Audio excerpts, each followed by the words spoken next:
আর কোনো আয়নাঘর থাকবে না, কোনো নায়ক নায়িকা বা সেলিব্রিটিদের সময় কাটানোর জায়গা হবে না, থাকবে না কোনো ভাতের হোটেল।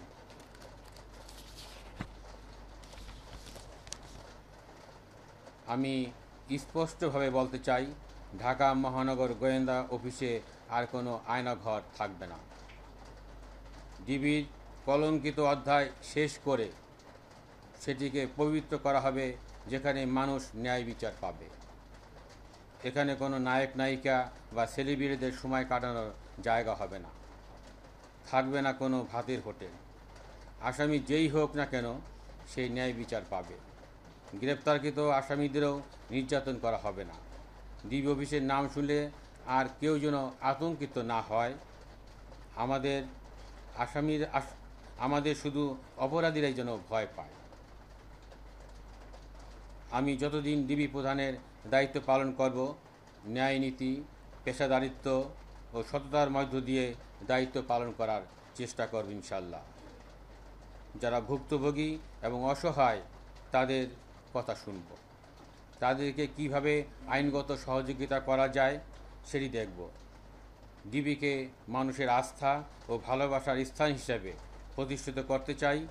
নতুন স্বাধীন বাংলাদেশে ডিবি অফিস হবে ভুক্তভোগীদের ভরসা স্থল।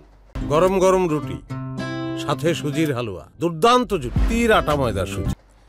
ডিবি অফিসে কোনো রকম অন্যায়, অবিচার ও দুর্নীতিকে প্রশ্রয় দেওয়া হবে না।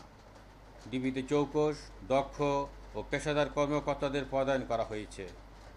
তাদের সঙ্গে সমন্বয় করে ডিবিকে পুনর্গঠন করে ডিবির ভাবমূর্তি উজ্জ্বল করতে যা যা করণীয় সেভাবে আমরা কাজ করে যাচ্ছি। ঢাকা শহরের প্রতিটি পূজা মণ্ডপের নিরাপত্তায় এবং পূজা উৎসবে পুলিশের পাশাপাশি ডিবির টিম সাদা পোশাকে দায়িত্ব পালন করবে, যাতে উৎসবে মেতে উঠতে পারে প্রিয় নগরবাসী। এবং অনেকের সাথেই আমাকে যদি রাত 3টার সময় ফোন দেন, আমি বলতে পারি যে কে কখন অ্যারেস্ট হয়েছে না হয়েছে, এবং যেটা আমার জানা নেই সেটা আমি তাৎক্ষণিকভাবে বলি। যদি আমি কখন কোনো মিটিংয়ে থাকি বা বাইরে থাকি, বলি এখানে ডিসি মিডিয়া আছেন, তার সাথে যোগাযোগ করার জন্য আমি আপনাদেরকে অনুরোধ করি। এই ক্ষেত্রে আমি মনে করি যে আপনারা যে প্রশ্নটা করেছেন, আমি আপনাদের যেমন আমার কাছ থেকে জানতে চেয়েছেন, এরকম আমি কিন্তু যেই যা আমার কাছে জানতে চাও, যেই পরিচয় জানতে, আমি কিন্তু তাৎক্ষণিকভাবে জানিয়ে দিই যে কোন আসামিকে আমরা গ্রেপ্তার করেছি।